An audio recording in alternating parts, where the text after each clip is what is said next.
The Locked On Podcast Network presents the Big 6 in 60.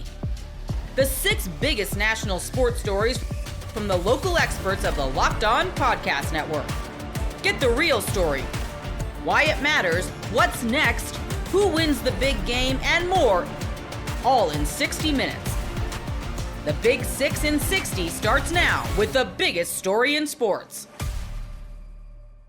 The Oklahoma City Thunder survive one of the best regular season games you're ever gonna want. You are Locked On Thunder, your daily Oklahoma City Thunder podcast. The Thunder in this game, I was going to start with the ring night stuff, but honestly, the basketball game outshined what was a historic event beforehand. We'll get to that coming up. But first and foremost, you're never going to see a regular season game that has this level of drama, this level of competitiveness, physicality, intensity, defense, stakes, double overtime.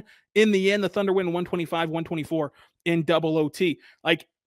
Whether you're only into basketball for the soap opera aspect of things, which some of you are, whether you're only into basketball because you want to see the greatest of the greats knock down improbable shots and just go to work, you saw some of that tonight. If you love basketball because you love the strategy in the chess match, you saw a lot of that tonight. If you love basketball because you love defense, you saw plenty of it. These are two of the best teams in the NBA defensively. They should finish the year 1-2 defensively. Teams cannot do what these teams are capable of.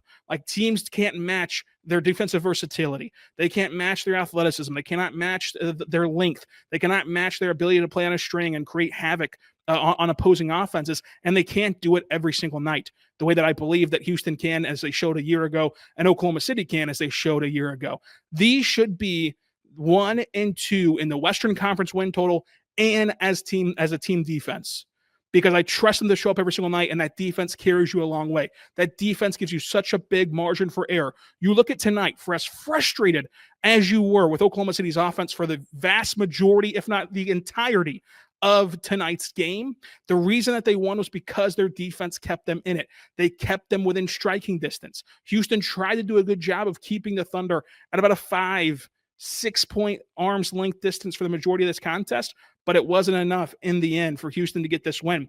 But each side has to feel great coming out of this game, because each side lived up perfectly to the identities of their rosters, especially given the circumstances. No Fred VanVleet all year for Houston. They have to work around that all year. For the Thunder, J-Dub not in this game. Of course, he's going to be back soon, so he'll implement something different to this Thunder team, but the bones of it stays the same. When you see what Houston and the Thunder did tonight, it was awesome to watch. The Thunder, forced bad shots for Houston's offense. Houston did it to them as well. Each offense could not get to their spots. They could not get to where they wanted to go and could not get into a rhythm. The few open looks that they did get, the few shots that you don't say, that's a terrible shot. It was shots that you live with. It's just okay, well, if you have to give up an Alpe 3, you do it. And Alpe, to his credit, knocked them down. If you have to give up an Amen Thompson 3, you do it. Okay, if we shut down Shea's drive and they have to kick it out to Lou or to Kaysen, you let them shoot. But those were the only shots where you would grade it out as a high-quality look in the sense of the defense. And that's a testament to both these two teams. Deflections after deflections, shot clock violations, backcourt violations, turnovers. I mean, look at how these two teams shot tonight. The Thunder and Rockets both shot 44% from the floor. The Thunder shot 25% from 3. Houston only shot 28% from 3. The Thunder shot 80% at the free throw line. Houston shot 87%. And this is what I mean by staying true to their identity. Houston just obliterates Oklahoma City in the rebounding category, 72-50. However, Oklahoma City forces 21 turnovers, and they only give it away 11 times, which is high for where the Thunder are typically at. But it's still a 10 turnover gap there. They found the success in what's been true to their style, and this game played out wonderfully if you're just watching this as a basketball fan. OKC dominates fast break points, 16-2. Houston dominates second chance points, 24-14. The Thunder actually win points in the paint, 50-44, but it was a bar fight to get there. This game had everything. And if you're into the chess match, the reason why you feel so confident in both these teams moving forward, the reason why you think that this could be a Western Conference preview is because of what the Rockets did and how the Thunder matched them. Like the Rockets' size, let them dominate inside on the glass, let them get to those second chance opportunities. And it really had the Thunder in fits because they blended their size with off of those rebounds, having hit-ahead passes, getting into transition or semi-transition chances, and not letting the Thunder get into their bread and butter of playing half-court defense and getting set up into their shell. And so both the size and speed of guys like Amon getting downhill in a hurry like that caused some problems for Oklahoma City. The Thunder vastly missed Jalen Williams' size to match up with, especially that Rockets starting lineup. So the Thunder pivoted and they went to Brooks Barnhizer in the first quarter and had Brooks and Caruso, I should say, defending Şengün and KD. When the Rockets went to Reed Sheppard, OKC pivoted and they became just unselfish of letting whomever had the opportunity to go attack him do that. I mean, they did not rely on a single player to hunt that mismatch. They let the ball dictate where it needed to go hunt Reed Sheppard and attack him in a big way. The Thunder shooting woes, it's going to be hard to overcome against teams who can pack the paint as good as Houston can, who can deter drivers, who can play the gaps, who can use their length to disrupt kickouts. Like that's going to be hard to overcome. But one way that the Thunder can overcome that in general is by letting Chet Holmgren play the 5. So the Thunder pivot to letting Chet Holmgren play the 5, going smaller out of halftime, taking Isaiah Hartenstein off the court. And that's been a mechanism that the Thunder have used against Chris Finch, against Willie Green in the playoffs, whenever the Pelicans and the Timberwolves had the size advantage. And what did those two coaches do? Those two coaches let it happen. They tried to match small ball with small ball. But guess what? Nobody can play as good of small ball as Oklahoma City can. So it was detrimental to their cause of trying to win that game. What did Ime do, though? Ime stays big. And even in the face of a 9-2 Thunder run and the flurry of activity from Oklahoma City with Chet playing the 5 to trim down that Rockets lead, Ime doesn't blink. The Rockets stay true to who they are. They stayed big. They survived those minutes to have the lead back once OKC said, okay, we've got to go back big. Our rotational patterns at a halftime suggest that Caruso needs to be off the floor here. They're going to go big because it's one of their only options here whenever you have such a depleted rotation, because you have Jada out, because you have Kenrich out, because you have Topic out, and of course you don't have Sorber all year, and Isaiah Joe's out as well. So Ime not trying to fight fire with fire, resisting that temptation that other coaches have fallen into, was a brilliant move, was a great chess move. The Thunder junking it up quickly whenever at the start of this game, like think about when they put Brooks Barnhizer in. Your feeling about this game was, okay, maybe the size is too much. Like maybe Houston's going to really get this one away from Oklahoma City and extend their lead and kind of impose their will physically in this game. And Brooks Barnhizer's the junk curveball in this one, where he plays much bigger than he appears. And so you could tell that Houston had trouble understanding exactly how to attack what they saw from Caruso and Brooks. Whenever Brooks was defending Şengün and Caruso was on KD, those two played catch, at the top of the key over and over again, and it ended a possession in the 3 minutes that Brooks played. And those little stolen possessions along the way, those little chess matches add up to what you saw tonight, which was a double overtime thriller in a game that had the thinnest of margins, and somebody had to win and somebody had to lose. But this would absolutely be a fantastic 7-game series. And you couldn't have dreamed of a better start to the NBA season. You couldn't have dreamed of a better start for their renewed relationship with NBC, which from what I've heard and seen on social media, like it seems like NBC knocked it out of the park once the game got rolling, and how they talked about and how they presented the game.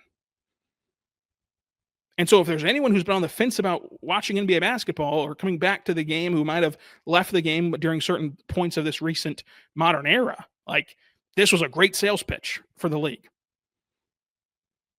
And they got it right. Because again, if you only cared about the drama, there was plenty of it. Most people can't name all their financial accounts or even what they're worth, whether it's a 401k or properties or investments. And when you don't have the full picture, you can end up leaving money on the table. That's why there is Monarch Money. It's an all-in-one personal finance tool that brings your entire financial life together in one clean, easy-to-use interface on your laptop or your phone. Monarch does the heavy lifting for you. You can link all your accounts in minutes, see clear data visuals, get smart categorization of your spending, and finally feel in control of your money. without ever touching a spreadsheet. I linked all my accounts to Monarch and immediately spotted a few subscriptions I wasn't even using. Canceling those all can save you money every month. Don't let financial opportunities slip through the cracks. Use code LOCKEDONNFL at monarchmoney.com in your browser for half off your first year. That's 50% off your first year at monarchmoney.com with code LOCKEDONNFL. You are Locked On Warriors, your daily Golden State Warriors podcast. Warriors winners, 119-109. Luka did his part for the Lakers. They were missing LeBron James. The Warriors, outside of Moses Moody, had everyone. We know DeAnthony Melton obviously is out longer term, but Moses Moody missed the game.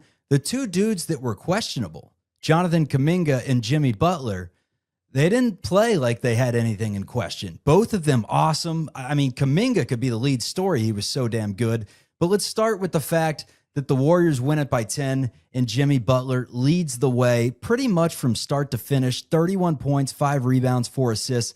Got to the line 16 times. So for those of you that were saying, watching the Oklahoma City-Houston game, going to double OT, pulling out your hair saying, damn it, I'm not downloading Peacock. I just want to watch this game. Quit going to the line, Shay. Quit going to the line, foul merchant.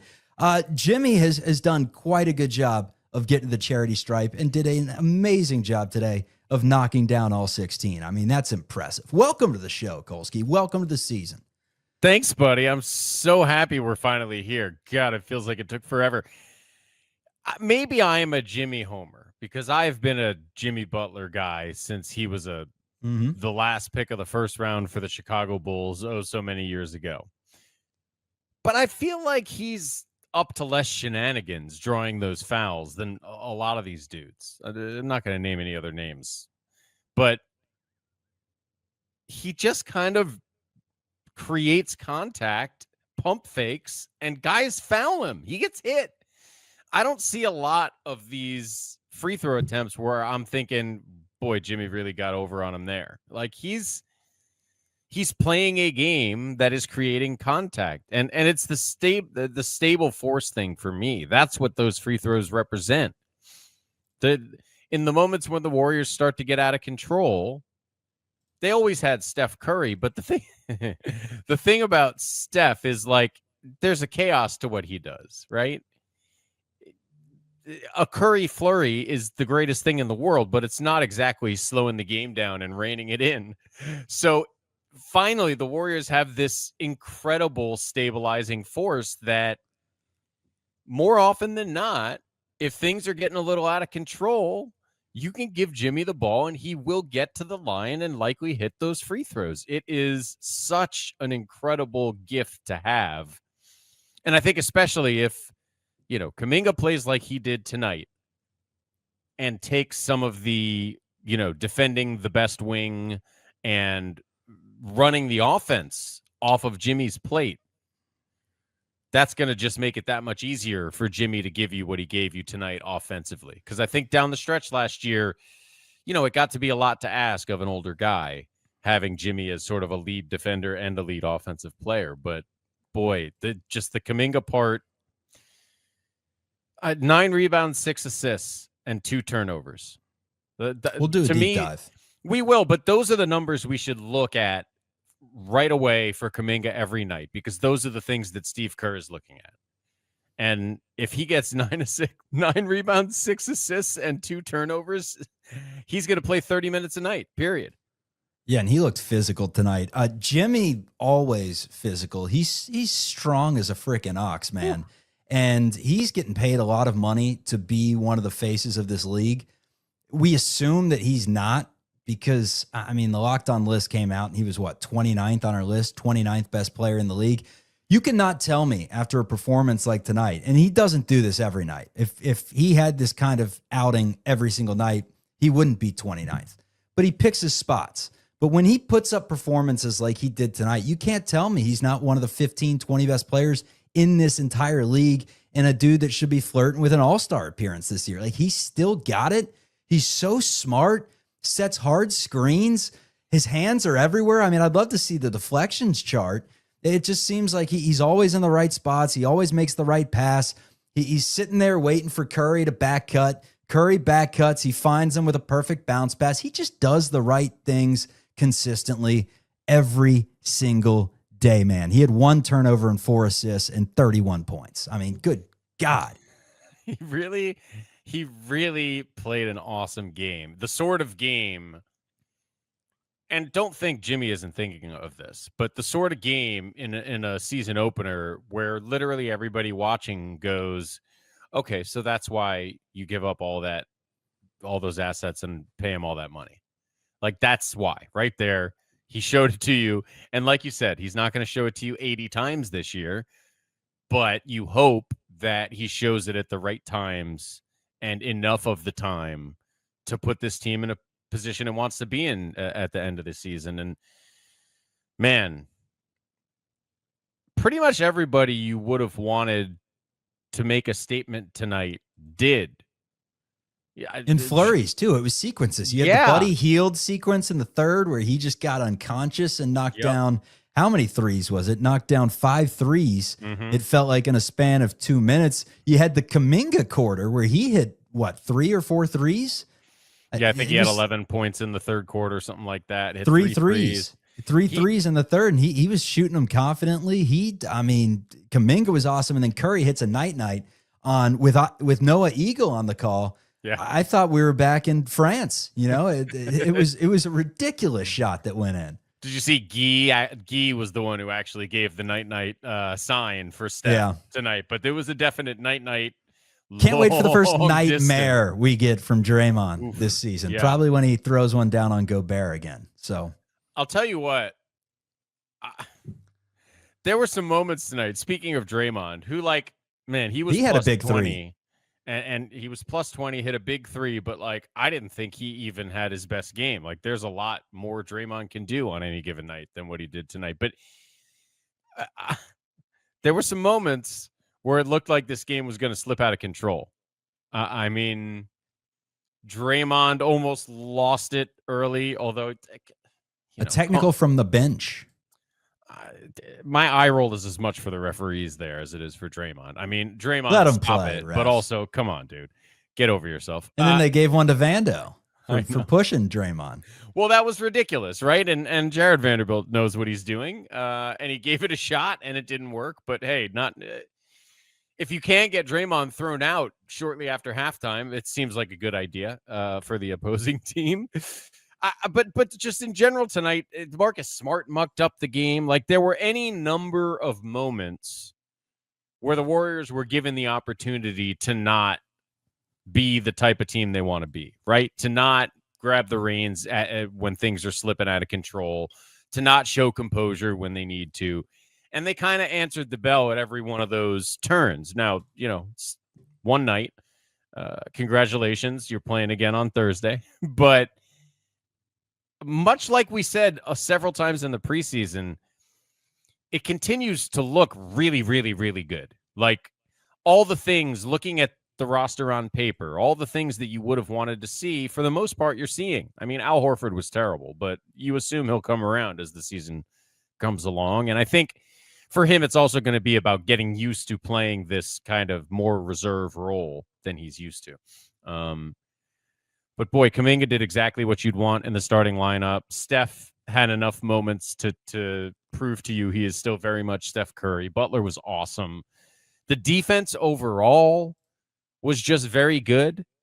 It's a little weird to say that when Luka was 17 of 27, but holy moly, that guy is just really something special. What are you going to do? He's Luka Doncic for a reason. Otherwise, I thought the defense was in the right places. Like you said, hands everywhere, forced a good number of turnovers, more early than late. But yeah, and I think this could have looked even better if they hadn't completely let go of the rope in the middle of the fourth quarter. They had so many chances to win this game, man. and the very first one comes at the end of regulation, a regulation period where it really didn't feel like the guy that was brought in to be the go-to bucket getter in crunch time, to be the closer, really wasn't operating like the closer. And yet the Rockets were still in prime position to be able to win this game. Kevin Durant gets sent to the free throw line with a chance to put them up 3, give them ample breathing room at the end of the fourth quarter, at the end of regulation, and goes 1 for 2 at the free throw line. KD, a career like 90% free throw shooter, goes 1 for 2 at the line at the end of the game and allows the opportunity for the Thunder, allows for SGA to come back down on the other end and, pop a midi, tie things up, force OT. This game felt very, look, I'm not going to pretend to know KD's entire body of work. This did not feel like the KD that we thought we were going to be getting in a Rockets jersey, the KD that was supposed to be able to take over and like be guaranteed buckets at the end of a game. Don't know if it was the physicality of the OKC defense. Don't know if it was him just trying to defer and like empower Alperen Sengun and let him be the guy. I don't know what it was, but this was not what I thought we would be getting out of KD. Yeah, I say KD's first game as a Rocket was disappointing, to say the least. I think the physicality really has historically bothered Kevin Durant. But tonight, I thought it bothered him in a whole nother way. I thought it took him out of the game offensively for large stretches, right? And, some people would say, like, hey, we weren't looking. We didn't draw up creative enough sets to get Kevin Durant involved. Well, this team doesn't have a point guard. Alperen Sengun is literally dribbling the ball up the court because this is point guard by committee. And Kevin Durant's inability to participate in that, there was often times where we just needed Kevin Durant to bring the ball up, and I thought he shied away from it. It's like these are the things that you have to pitch in when we're doing this by committee. And I thought I learned a lot about Kevin Durant's weaknesses today. You know what I mean? And if he's not perfectly set up, he really gets into these situations. The physicality, not allowing him to dribble the ball up, the physicality really, I thought, hurt him tonight. His inability to properly seal Luguentz Dort, right? There was a Reed Shepherd turnover down the stretch of the game, but this was actually happening all game during the dribble handoffs. These guys are being playoff level physicality. Those simple actions that you typically use to get guys open, they're not happening anymore, right? When Shai Gilgeous-Alexander is making his plays, he's getting you at the top of the key. He may get one screen, but he's the primary ball handling, because all that dribble handoff, all of those initiating, once you get past the half court, the defenses are locked in on that. And you have to have this other portion of the game where you are able to bring the ball up and create a bucket or create a play for someone else to get other guys involved or to get your own shot. Kevin Durant struggled in the first half of this game, just kicking it out to shooters, just simple kickouts to shooters when he got double and triple. These things, to me, are uncharacteristic of Kevin Durant and the resume he has given over the course of his career. So I'm sure there will be course corrected, but we're still excited to have Kevin Durant. We can't wait till he gets settled and understands what he needs to do. But I think this team was specifically able, or what's the word I'm looking for? Their physicality, the way they play physical defense, is a particularly bad matchup for Kevin Durant. It really is. And so I think we saw the worst of Kevin Durant because he played probably one of the worst matchups he'll see all season. Which is crazy to say that we saw the worst of Kevin Durant. He still put up 23 points on 9 of 16 shooting. Like, that's kind of the nuts thing. Is like, that's the bar for excellence for KD is so high that when he puts up what would still be considered a fantastic night for most other players, like you're just like, oh, but it left a little bit to be desired, right? Or like, oh, the 4 turnovers or these moments here and there, or not being able to deliver, in crunch time. And he still had good, like, man, I don't know why we didn't see more 2-man game between KD and Sengun. Like that was so perplexing to me. And just, you would think that those two guys, the way they complement each other, like there was that pick and roll that they ran near the end of, I forget which one it was, which OT it was. It's all kind of blurring together. But like, honestly, you ran that action at the top of the key, and KD was able to get the little pocket pass into Alp. He was right there in the middle of the floor, got to the rim. Like those moments, it feels like that should be maybe not fully the bread and butter of the Rockets offense, but those actions between those two guys need to be a lot more prevalent and more consistent throughout the evening to give the Rockets some consistent, easier offense and to make life easier on both of those guys. Because you're right, all of the little DHOs for KD around like little Adam screens or like dancing around with Reed Shepherd and KD trying to get the switch onto get Lou Dort off of him or whatever. Like it felt like they had so many wasted possessions trying to really ineffectively and inefficiently getting the ball to KD. He also didn't hit a single 3-pointer. Like the team as a whole was awful from beyond the arc. Unless your name was Alperen Sengun, you shot really poorly in this game. And that's going to be an issue that we discover, right? Amin Thompson, 0 for 7. KD, 0 for 4. That's probably not going to happen quite as often, but we also know that KD's not a high volume 3-point shooter, right? So you can't rely on Alperen Sengun putting up a career high from 3 every single game. Or maybe he can. Maybe he's just a sniper now. That'd be awesome. But realistically, this team needs to be able to shoot the ball a little bit better from the perimeter. They had so many early possessions, especially in the first half, I felt like, where they did have, they executed, they had good offense, but then it found the ball would find its way into the hands of Amin Thompson in the corner as the open shooter. And it's like, that's a win for the defense, unfortunately. So, finding ways to get away from Amin Thompson being like your release valve as the shooter on offense would be a big thing. Getting more of those actions between KD and Sengun. And look, I do think, it's game 1. And I know that, like, again, we're salty about it. We wanted this win. It would have been fantastic to talk about a win and spoiling banner night for OKC. But this team is going to need time to settle into what they are. It's settling into their identity. And you alluded to it already in segment 1, but like especially this matchup against a team that is as handsy and aggressive and physical as the Thunder, it really exposed the weakness that the Rockets have, not having that primary dedicated ball handler, somebody that looks really comfortable running sets, taking care of the basketball, making sure that guys can be put in spots to be successful. Because unfortunately, that isn't who KD is, right? He's never been that guy in his career. He can handle occasionally, and he'll, you put the ball in his hands and let him, get to his ISO bag or whatever. But KD's not generally a guy that you're going to be running the offense through a ton. That's never been him in his entire career, which is why maybe it was a little frustrating when he wasn't, when he didn't really feel like the onus was being put on him to, hey, like, take over the game late. Hey, we need the ball in your hands, because maybe, he was still operating under this idea of like, oh, well, I'm going to come out of the corner. I'm going to curl off a screen and get the, catch the ball at the elbow. And it's like, man, nobody can throw you the pass at the elbow right now. Yeah. You got to come get this. Like there was that one possession at the end of, I think it was the first OT maybe, where Jabari had gotten the defensive rebound, walked the ball up the floor with about it was like less than 20 seconds to go, and he picked up his dribble. And man, I swear, it's like the OKC defense, they're like piranhas. Or they just, the moment you pick up your dribble, they just swarm you. And then it's hands, they're slapping at the ball.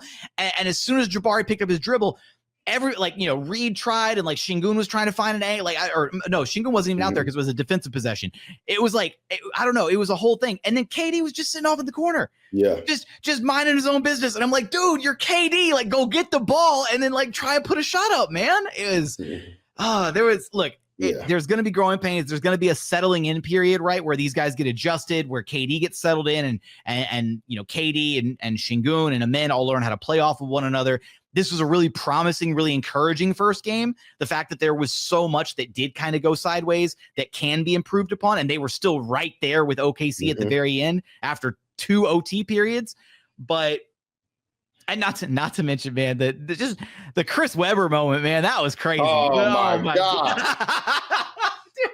Lord have mercy. So for those of you that know, like, if you were paying attention on the broadcast, right, Kevin Durant got the rebound at the end of the first OT, and it was a few seconds left on the clock, and he tried to call timeout.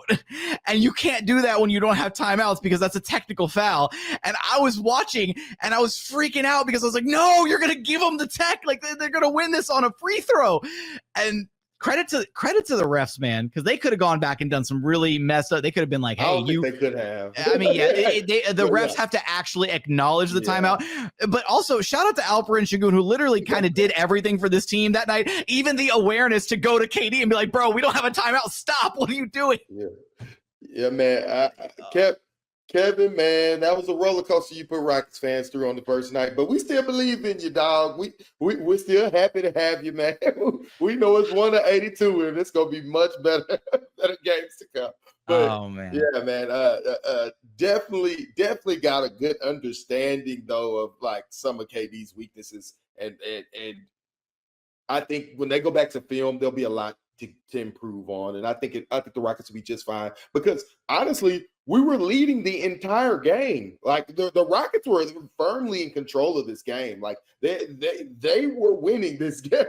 Thunder didn't retake the lead until what, a couple minutes left in the fourth quarter on that SGA bucket. And the Rockets had led from the midway point of the second quarter. Like they were, it wasn't like a wire to wire, control of the game kind of thing. But it very much felt like there were so many moments where they shot themselves in the foot. They had chances. They had the KD free throw. Maybe you look at they could have drawn up a better play at the end of regulation than whatever that BS was that LP got stuck with, where he turned around and tried to throw up a prayer at the rim. That was I'm not even going to hold that one against LP. That was just a bad draw for an inbounds play. Like you've got KD, you've got him in Thompson, you've got weapons. I was thinking we were going to get like a little like double drag screen action to try to free up KD on the perimeter and then have Amin Thompson roll towards the rim. And then you could, if he's free, throw the backdoor lob to Amin at the rim. If KD's free, get it out to him and let him, take a one dribble pull up, something like that. There's going to be a lot for Ime to work on too for the offense, right? Because there were sticky spots with the offense, and a lot of this is going to be a work in progress, but still a very encouraging game one. And the NFL season is here, and FanDuel is making sure you're ready for the weekend with a can't-miss offer. Right now, new customers can bet just $5, and if your bet wins, you'll get $300 in bonus bets to use across the app. I love using FanDuel because it fits how I like to bet in the moment. Player props, building a same-game parlay, or even jumping in live as the action unfolds. It's quick, it's easy, and the best way to add a little more energy to Sunday. So are you ready to play? Download the FanDuel app now by visiting FanDuel.com to get started. That's FanDuel.com to place your first $5 bet. Jets owner Woody Johnson speaks to the media and proves once again he is the National Football League's George Costanza. You are Locked On Jets, your daily New York Jets podcast. There's an old expression in sports: we win as a team, we lose as a team. And that means when things are not going well, whether you're in professional sports, in college, high school, any level, when things aren't going well, you don't point fingers at other people on the team. You think internally, what can I be doing better? How can I help improve this situation? Let's just say that's never been Woody Johnson's motto. And he proved it once again yesterday. He was asked about the performance of head coach Aaron Glenn. His response was, in addition to other things, if you look at any head coach with a quarterback like that, you're going to see similar results across the league. If we could just complete a pass, it would look good. So the expert analysis of the man who has owned the team for a quarter century is, if we could just complete a pass, it would look good. That is football visionary stuff, folks. There are lots of different elements to this. And you might be sitting there saying, everything Woody Johnson said is right. Justin Fields has been terrible. What's the problem with what he said? I'm glad you asked. There are quite a few problems with what Woody Johnson said. Number one, and I think this kind of gets lost, these are just really, really classless comments. When you're the owner, when you're in any position of authority and things aren't going well, you don't point fingers publicly at other people, even people who aren't doing their job well. I don't care what your business is. And this is something that happens over and over with Woody Johnson. He did it to Zach Wilson.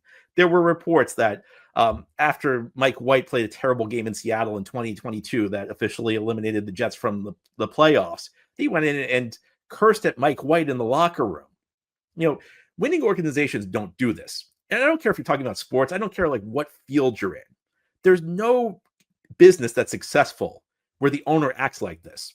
In your job, if you weren't doing it well, or if somebody wasn't doing it well, the owner's job is to fix it. And sometimes the owner's job is to fire somebody, but the owner doesn't go out in public and bash people. And as difficult as the Jets team is to watch because they lose, there's also just a classlessness from the top of the organization, for me at least. I mean, maybe you feel differently, but it makes this team difficult to root for, the way Woody Johnson behaves. And, one of the buzzwords we hear in this fan base is accountability, the lack of accountability in this franchise. Well, it starts at the top, because when the owner's out there publicly pointing fingers at one player, and again, this is not the first time he's done this. He did it with Zach Wilson. He's done this over and over and over. How can there be any accountability? The owner's not saying, I failed at doing my job. And this brings me to perhaps a bigger point. What's wrong with Woody Johnson saying this? What's wrong with Woody Johnson calling out Justin Fields? Well, let's compare the damage Justin Fields has done to this organization with the damage Woody Johnson's done, because the Jets are in this situation they're in at 0-7, 15 straight years, no playoffs. Woody Johnson's got a lot more blame for the state of this organization than Justin Fields. Justin Fields may not be playing well. Justin Fields is playing terribly, but Woody Johnson is clearly more to blame for the situation the Jets are in, the moves he's dictated, the poor decisions he's made, the lack of any sort of vision this franchise has shown. This is much more on ownership than it is the quarterback. So, yeah, you may sit there and on the merits, the quarterback, of course, is a big problem with the New York Jets, but the owner is frankly a bigger problem. Failed quarterbacks come and go. We've seen a million quarterbacks have come here and failed and left. The one constant in this organization over the last 15 years of colossal failure, 15 years of unfathomable failure, the one consistent within the New York Jets during that time has been the ownership of the Johnson family. And I'm not very happy to sit here and listen to the owner, instead of saying, you know what, I've got to be better, pointing the finger at one player. Yeah, look, nobody's going to defend the job Justin Fields is doing. But there's also something else that should be pointed out that I think got lost yesterday. We are less than 7 months removed from a comment Woody Johnson made after the Jets signed Justin Fields. He said, I think Justin Fields is going to be a total winner for us. I've been impressed with him since his college days. It was he or Trevor Lawrence, and I think he's going to be really good. So in March, after the Jets brought in Justin Fields, and by the way, it's not like the Jets were just to sign Justin Fields. The team actively went out and signed him. The team he was their number one priority. The team that Woody Johnson owns made Justin Fields their number one priority in free agency. And Woody Johnson sat there and said, in that 2021 draft, it was, it was neck and neck on my draft board between Justin Fields and Trevor Lawrence. Now, the context of that should not be missed, because as many people pointed out at the time, the Jets drafted Zach Wilson that year. And people at the time correctly asked, well, if you thought Justin Fields and Trevor Lawrence were the top two quarterbacks, why did your team draft Wilson over Fields? And all you have to do is think about it for a few seconds, and the answer is pretty obvious. What Woody is trying to claim is, oh, I always knew Justin Fields was going to be great, but that darn Joe Douglas and Robert Saleh, they made me take Zach Wilson. Woody's trying to make himself look smart. He's trying to make it seem like he was smarter than his football people, and his football people led him astray. I think if Justin Fields continued to play, we were maybe a week or two away from Woody Johnson claiming, I've never heard of Justin Fields before, because there can never be any accountability from the owner. In this franchise, in Woody Johnson's mind, the owner cannot fail. The owner can only be failed by his people. What you heard yesterday was zero self-reflection, zero accountability. And you see the reason the Jets are at the bottom of the league. There are lots of reasons, but more than anything, it's ownership like this. You don't hear this stuff coming from winning franchises. Maybe the last time, Kansas City's owner bashed a player in public. Name me the last time Baltimore's owner bashed a player in public.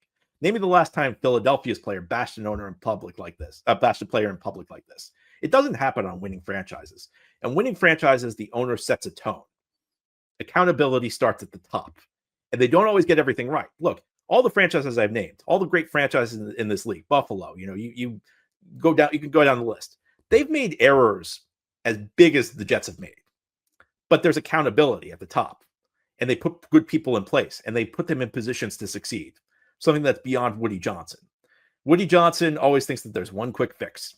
And Woody Johnson thinks that there's one problem with the team, and if we just fix that problem, we're in great shape. Woody Johnson does not know how to run a football team. And I did not need these comments yesterday to understand that, but it's just another reminder. Woody Johnson is the NFL's George Costanza. When it comes to trying to escape blame, he is the guy running out of the smoke-filled room, throwing the senior citizens and the kids aside, opening the door, getting himself out, and slamming the door behind him. Unfortunately for the New York Jets, Woody Johnson's assessment of the team strongly aligns with a classic Costanza quote. If you believe it, it's not a lie. Woody Johnson thinks that he's a good owner. Unfortunately, also for Jets fans, there's no sign that Woody Johnson is going to ever start doing the opposite of his initial instincts. And that leaves us all to say serenity now. Most people can't name all their financial accounts or even what they're worth, whether it's a 401k or properties or investments.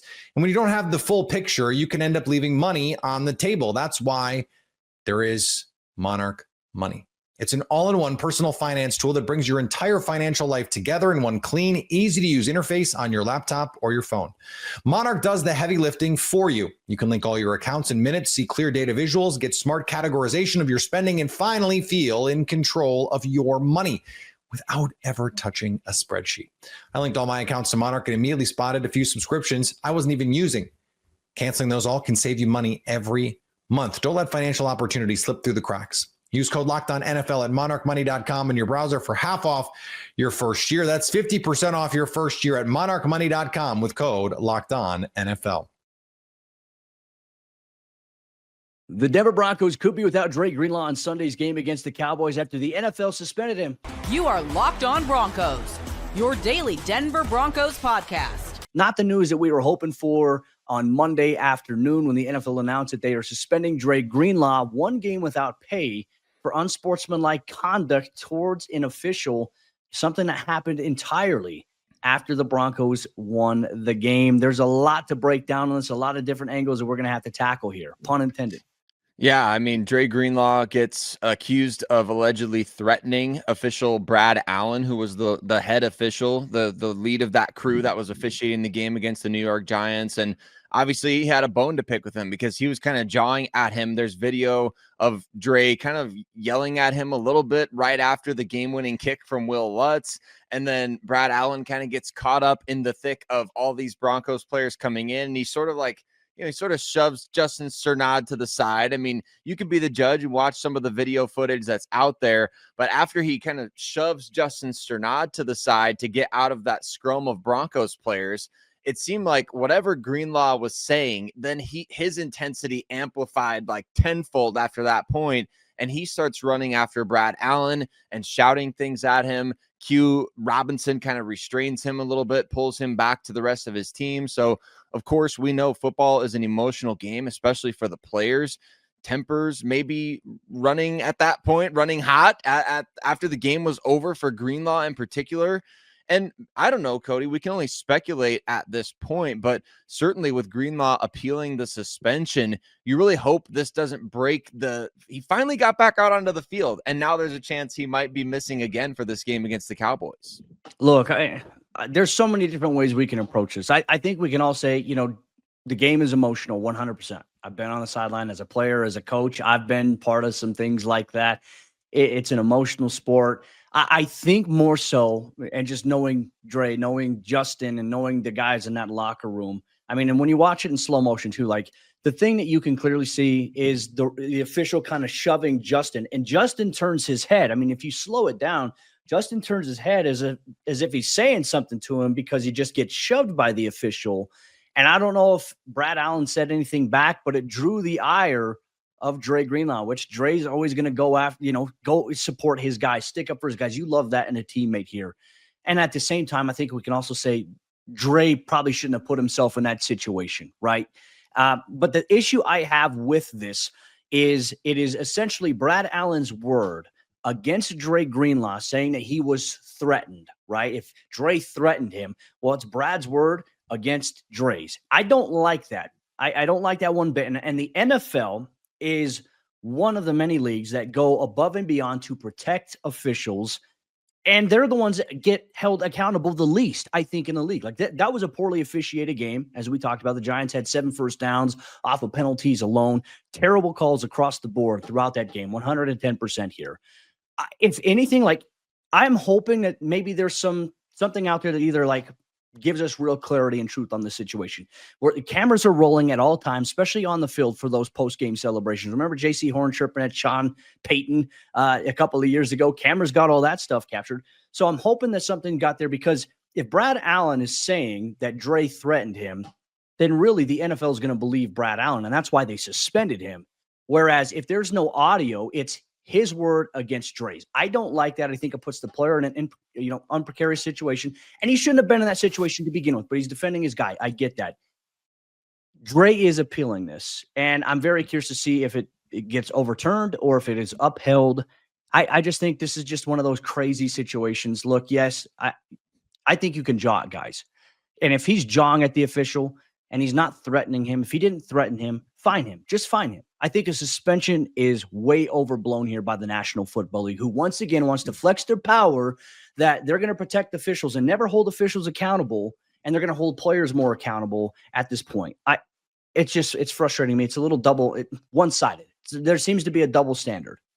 Yeah, imagine if a Broncos player had pushed aside Brad Allen the way that he did to Justin Sternad. I mean, the vitriol and the reaction about that would be crazy, right? And we've seen now 2 weeks in a row, the NFL is making examples of players after games for the way that they're behaving, right? And last week it was Brian Branch of the Detroit Lions who, got into a bit of a scuffle there with Juju Smith-Schuster. And obviously, I mean, there's justifiable action to be taken depending on what players do in those situations, right? But if you are pitting somebody's word against somebody else's, there's no way that you can uphold a 1-game suspension and a nearly $200,000 game check from a player to say, hey, this is what the official said that you said to him, and so we're taking him at his word and you're out for this game. That's it.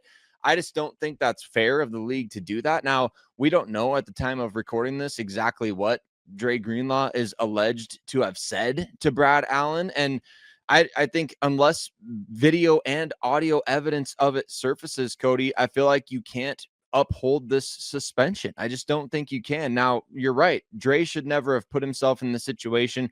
Go celebrate with your teammates and then vent to the media after the game, because players do that all the time. Pat Surtain was talking about the Riley Moss penalty after the game, and standing up for his guy. You have platforms to do that. Dre Greenlaw understands that as much as anybody. And so I get wanting to stand up for your guys. I get wanting to be there for your teammates. But yeah, don't put yourself in that situation. At the same time, the NFL has got to chill out a little bit here because Brad Allen did everything that he could. Him and his crew did everything that they could to put the Broncos in bad positions there. Like you mentioned, 7 first downs via the penalty, just a terrible pass interference call on Riley Moss that nearly cost the Broncos the game. Jermaine Illuminor constantly being ignored for his false starts on the right tackle position. I mean, we saw a number of different things in this game. Missed holding on Zach Allen in the final drive for the New York Giants where they scored a touchdown. There's a lot of different things going on in this game where the officiating was so bad and they're not going to be held accountable for that. And yet here we go. The Broncos may be missing one of their most important and exciting defensive players for a critical midseason game. Well, even Sean Payton was pissed at the officiating. I mean, I've never seen Sean run down and go onto the field, and Sean got flagged himself, and Sean's probably going to get fined for that. But once again, I have the issue with suspending a player here. And here's the thing, Sarah, I mean, just logic. If someone's running up and threatening me, I may just keep running, right? I'm not going to stop and throw a flag like that. That was the weirdest thing I've ever seen. If someone was threatening me, I'd be trying to get out of the way. I'd be trying to get out of the environment. I wouldn't stop and then kind of move towards him and then throw a flag. What's that going to do? Are you going to put 15 yards on me? I don't understand that.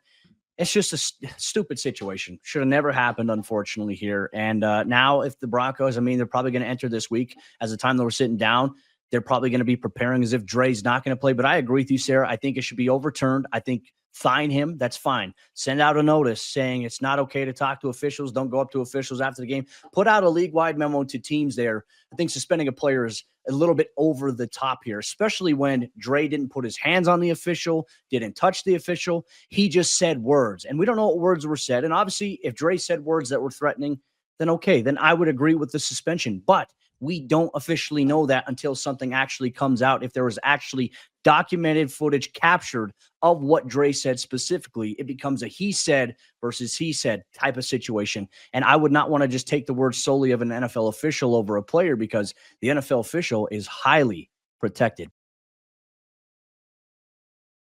And the NFL season is here, and FanDuel is making sure you're ready for the weekend with a can't-miss offer. Right now, new customers can bet just $5, and if your bet wins, you'll get $300 in bonus bets to use across the app. I love using FanDuel because it fits how I like to bet in the moment. Player props, building a same-game parlay, or even jumping in live as the action unfolds. It's quick, it's easy, and the best way to add a little more energy to Sundays. So are you ready to play? Download the FanDuel app now by visiting FanDuel.com to get started. That's FanDuel.com to place your first $5 bet. What does the Florida Gators coaching list look like after firing Billy Napier? You are Locked On Gators, your daily podcast on the Florida Gators. The Florida Gators fired Billy Napier. That led to everybody and their mother dropping a list about who might be who might be on it. And we spoke about it on Sunday when Billy Napier got fired. We spoke about who would be on my list and how I would feel about it. We'll spend more time this week talking about who would be on my list. But for a lot of those lists, it's Lane Kiffin, it's Marcus Freeman, Dan Lanning's name is going to pop up. Eli Drinkwitz from Missouri is going to pop up. Kenny Dillingham from Arizona State is going to pop up.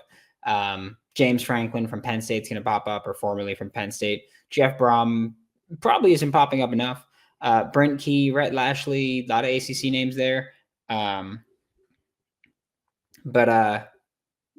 think that the reality is this list probably isn't as extensive as we think it is.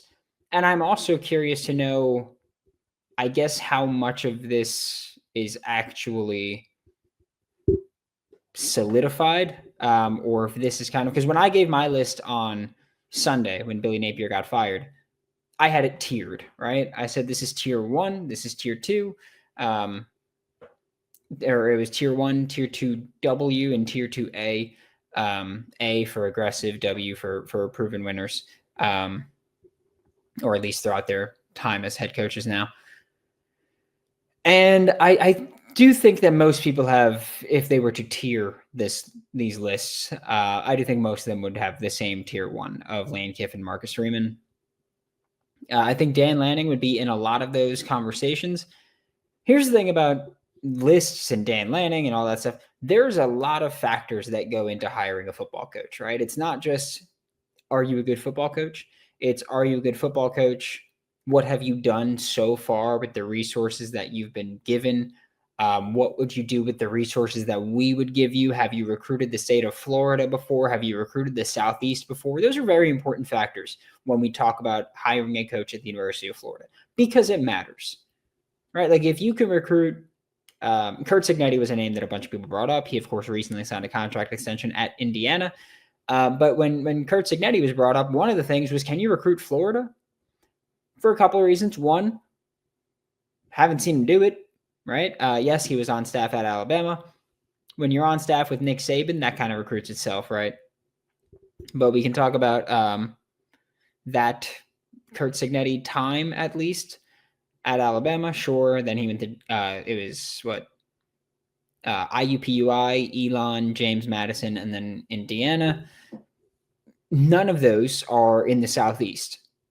As a head coach, we have not seen him recruit there. So that would be a question for Kurt Cignetti. Again, he signed an extension. You can mark him off pretty much. Or not even pretty much. You can mark him off. But that would have been a question with him. For some guys, that's going to be a question. For others, it's not, right? Lane Kiffin's a name that's brought up all the time and is at or near the top of pretty much every Florida Gators fan list. He recruited at Alabama, which, again, when you're under Nick Saban, it's a lot easier. But he was also the head coach at FAU for a while. And look, recruiting at FAU is different from recruiting at Florida. But a lot of those ties are the same, right? A lot of those schools that you coach for or coach at are the same. It's what happens, right? Like you're recruiting from a smaller batch or a lesser known batch at FAU, but he's done it. A lot of those lists are going to include a lot of names, so we have no idea where they actually landed. We have no idea who really got eliminated from some lists. or if they made it through the first cycle or why it may be. Like Dan Lanning is a name that has been brought up multiple times. And I always say, like, I didn't include Dan Lanning on my list. I didn't. And I put it off because financially it's not happening. Someone in my comments yesterday said, like, oh, like the list should be Lane Kiffin and Dan Lanning. That's it. And my response was, okay, well, it's not Dan Lanning. Simple as that. I can pretty much guarantee that Dan Lanning isn't in the conversation. Dan Lanning has a $20 million buyout at Oregon. But on top of that, Dan Lanning has terms in his contract that basically state, hey, you're going to get $30 million in Nike stock if you stay through the duration of your initial contract, which is still a few more years. That really means you're going to have to pay him 50 to 60 million, depending on especially when the 30 million in Nike stock is. Like, is that 30 million at its stock price when it happened? And then if it goes up, then it goes up. Like, is that now worth 40 something million? Maybe. I don't know the Nike stock price. I'm just throwing numbers out there. Or is it 30 million when he comes out? Then that matters as well. Cause then you're still going to have to probably pay him more than that to justify the opportunity cost that he's lost there. Then, of course, you've got the 21 million for Billy Napier, and you're already talking about over $100 million when you include assistants and NIL and all that stuff. You're talking well over $100 million. Dan Lanning, not happening. Get over it. Marcus Freeman is another name that comes up where the buyout is, I think, very warranted to be brought up as a concern there. This is, again, these are lists that are incredibly long. They've got a ton of reasons behind them. I've said before, like, I think Jeff Brom should be higher up on a lot of people's lists, if we're being honest. I just like he wins first off. He won at Purdue. He wins at Louisville. So he does win a lot of games. He's an offensive mind. He's a proven winner, but he's at his alma mater. Do I think he's going to leave? No, I don't. Kenny Dillingham, a name that keeps being brought up for the Florida Gators. Dude wins, right? Arizona State is his alma mater. I don't think he's going to leave there. The Big 12 championship last year, made the college football playoff last year. Do I think he leaves? No, I don't think he's leaving his alma mater there. And I don't think that that's the case for everybody, but I do think that when you talk about some guys, alma mater really does matter. It does, because if you return to your alma mater, like for a lot of these guys, when they were at that school, if that school was winning when you were there and hasn't won, like if they were winning when you were a player and haven't won since you left, to be the guy to return and bring them back to victory must be an incredible opportunity, right? And so I do think that for guys like Kenny Dillingham, guys like Jeff Brom, I think that matters. I don't think Jeff Brom ever intends on leaving Louisville. I really don't. Just on people I've spoken to, Kenny Dillingham, I don't know. People say that he'd be willing to leave Arizona State, but I don't know. Like he sheds tears after big wins. He loves that atmosphere. He loves all that. It wouldn't shock me if he was a lifer, right? Like it wouldn't shock me if he was a lifer there. Like I said, I mentioned Marcus Freeman before. Huge buyout. Not in his alma mater. His alma mater is Ohio State, which could open at some point, right? Ryan Day no longer has Chip Kelly. The offense hasn't been cooking as much. Defense is arguably the best in the nation, but we'll see what that looks like long term. But Marcus Freeman, I spend time in Twitter spaces and group chats, and people mention like Marcus Freeman having a $4 million buyout. That's not the case. That was the case with his previous contract. He signed an extension in December of last year that we don't know the buyout number because Notre Dame's a private university, and so they're not required to list any of that information. But we do know that reporters have said that buyout might be upward of $30-40 million right now. Again, you're not paying $40 million or $30 million on top of the $21 million for Napier, on top of the assistants that you're going to, like, you're not doing that. You also have to buy out some of these assistant contracts that are still on Florida. Like, you're not doing it. That's just what it is. That's how life works.